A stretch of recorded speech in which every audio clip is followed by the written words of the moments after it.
हाय kids, welcome back once again. कैसे हैं आप सब? अच्छा, जल्दी से बताइए आप कि मैम ने अपनी प्रीवियस क्लास में आपको क्या कराया था? जल्दी से बताइए। यस, आपको पता है मैम कौन सा चैप्टर रीड करा रही थी आपको? लेसन नंबर 3, अनचाहे मेहमान फ्रॉम भाषा माधुरी बुक से। तो जल्दी से आप अपनी भाषा माधुरी बुक ओपन कीजिए। क्या हम स्टार्टिंग से चैप्टर रीड करेंगे? मैम ने कहाँ पे फिनिश किया था? Very good. अब हम उसी के आगे से स्टार्ट करेंगे। तो मैम की जो लास्ट लाइन थी प्रीवियस क्लास में वो क्या थी?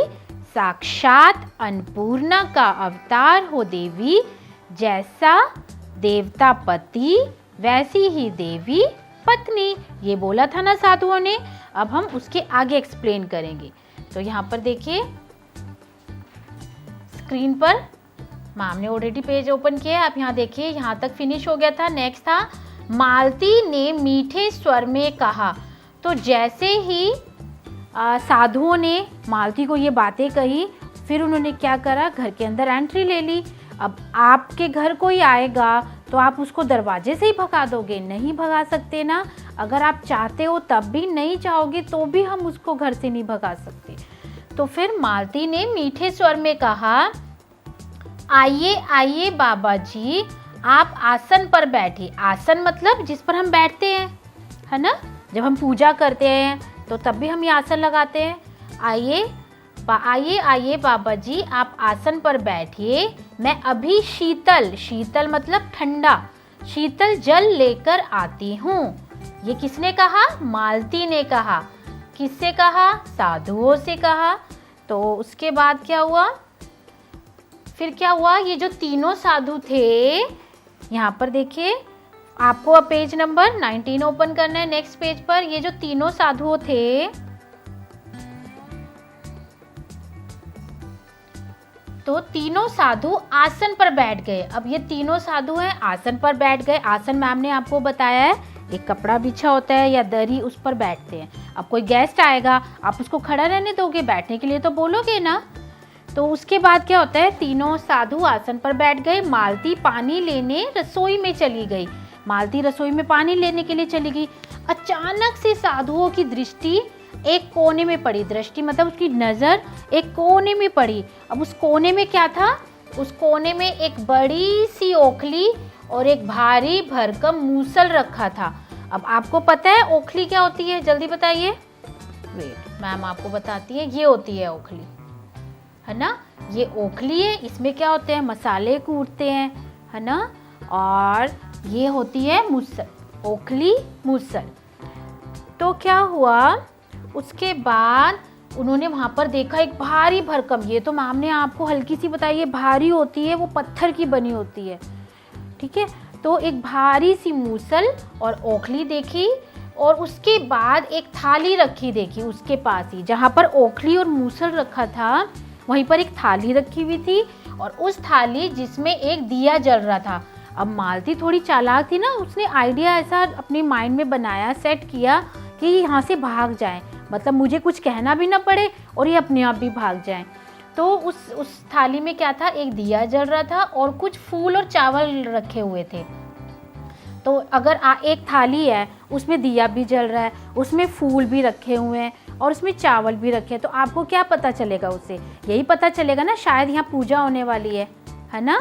उसे देख के क्या पता चलता है? यही पता चलता है। तो लगता है कि उस स्थान पर पूजा होने वाली है।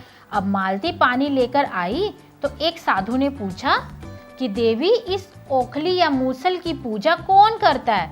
अब साधु हैरान हो गए कि ओखली मूसल रखी हुई है, साथ में थाली डेकोरेट की हुई रखी है।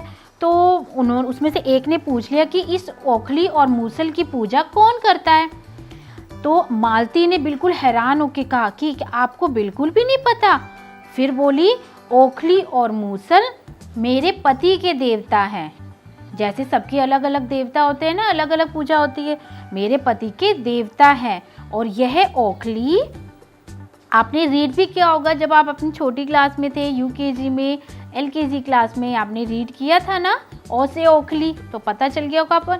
तो यह ओखली महीने में एक बार, ये मालती ने बोला, महीने में एक बार किसी व्यक्ति का रक्त मांगती है। रक्त मतलब खून मांगती है। और जब मेरे पति आएंगे तो आप तीनों में से किसी एक के सिर पे ये मूसल मारकर, यानी वो जो डंडा स्टिक है, वो जो भारी वाली जिसे कूटते हैं मसाले, उसे मारकर, आपके सिर पर मारकर आपको मार डालेंगे और आपके रक्त से, उसके रक्त से इसकी पूजा होगी। तो मालती की ये बात सुनकर साधु डर गए और उनका कलेजा कांप गया। कलेजा कांप गया मतलब वो बिल्कुल बुरी तरीके से डर गए। उनकी हार्ट बीट जो थी वो बात सुन के तेज हो गई, बढ़ गई। तो स्वादिष्ट यानी कि बहुत मीठी और टेस्टी वो खीर पूरी के स्थान पर अब उन्हें क्या दिखाई दे रहा था? मौत दिखाई दे रही थी सामने। तो मालती दुखी होकर बोली, आप ही कुछ कीजिए बाबा जी, मैंने उन्हें कितनी बार समझाया है कि किसी की जान लेना पाप है। अब ये मालती कोई सचमुच में थोड़ी ना करना था गोपाल को, लेकिन मालती क्या कर रही थी? मालती ने आइडिया अपने माइंड में सेट किया था ना कि वो इन तीनों साधुओं को भगा देगी, तो वो ये प्लान बना रही थी। तो किसी की जान लेना पाप है, लेकिन वे कहते हैं कि उनके परिवार में वर्षों से ऐसी ही पूजा होती आ रही है। तो साधु ने क्या किया? तुरंत खड़े हुए और बाहर की तरफ भाग गए, क्योंकि वो डर गए थे। तो मालती को हंसी भी आ रही थी, लेकिन वह गंभीर बनी रही, मतलब बिल्कुल ना डेंजर वाला लुक बना के, बिल्कुल साइलेंट उस पर, ताकि सबको ये लगे हाँ ये सचमुच सच बोल रही है। तो फिर क्या हुआ? तब गोपाल बाहर से आता दिखाई दिया। जैसे गोपाल घर के अंदर आने लगा तो हैरानी से पूछा, अरे क्या हुआ? मैंने तो कुछ साधुओं को यहाँ पर भोजन कराने के लिए भेजा था, कहाँ गए वे तीनों साधु? क्योंकि तब तक गोपाल आ चुका था ना, तो गोपाल ने पूछा कि कहाँ गए वो तीनों साधु? तब मालती ने कहा कि वे इस मूसल को मांग रहे थे, किंतु मैंने देने से मना कर दिया। अब मालती ने गोपाल से भी झूठ बोला, पहले उसने साधुओं से झूठ बोला था, है ना, अब उसने गोपाल से झूठ बोला कि वे इस मूसल को मांग रहे थे, किंतु मैंने देने से मना कर दिया। और इस बात से गुस्सा होकर तीनों साधु चले गए।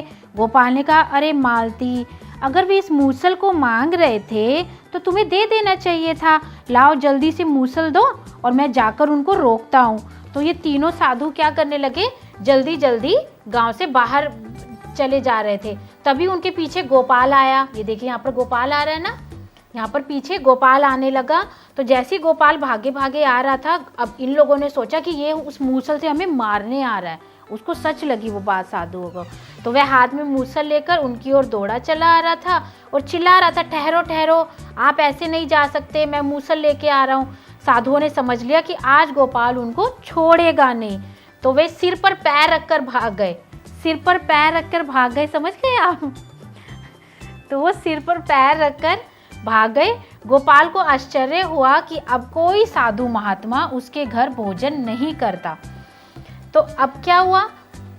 मालती ने गोपाल से झूठ बोला कि वो मूसल मांग रहे थे, और मालती ने साधुओं से झूठ बोला कि गोपाल मूसल से साधुओं के सिर पे मारता है किसी एक के, और उसका रक्त जो है वो मूसल को चढ़ाता है। तो उसने दोनों तरफ की बातें कही, इधर भी झूठ बोल दिया, इधर भी झूठ बोल दिया। और उसके बाद क्या हुआ? ये तीनों साधु भाग गए। उसके बाद कभी भी कोई साधु गोपाल के घर खाना खाने नहीं आता था। तब से साधुओं का गोपाल के घर आना बंद हो गया था। अब आपने समझा कि मालती ने अपनी चालाकी से, अपनी बुद्धिमानी से इस मुसीबत से छुटकारा पा लिया, वरना रोज उसके घर में कोई आ जाता था। अब जब रोज आएगा तो इतना सारा खाना कैसे बनाएगी, है ना, इतना सारा खाना बनाने के लिए सामान कहाँ से लाएगी? तो तब से मालती को इस मुसीबत से छुटकारा मिल गया। उसके बाद कोई साधु गोपाल के घर में खाना खाने नहीं आता था। तो अब आपको पता चल गया कि किसी के सीधेपन का कभी फ़ायदा नहीं उठाना चाहिए, और कभी ऐसी सिचुएशन आ भी जाती है तो आपको चालाकी से और बुद्धिमानी से काम लेना चाहिए। ओके, तो आई होप कि आपको अब इस चैप्टर इंटरेस्टिंग भी लगा है और आपने कुछ सीखा भी है। अब मैम अपनी नेक्स्ट क्लास में आपको इस लेसन को हम आगे की तरफ बढ़ाएंगे। शब्द अर्थ, हमारे वाक्य प्रयोग, क्वेश्चन आंसर्स और हमारे बुक वर्क जो रह गया है वो मैम अपनी नेक्स्ट क्लास में लेंगी। तो तब तक टेक केयर, गुड बाय।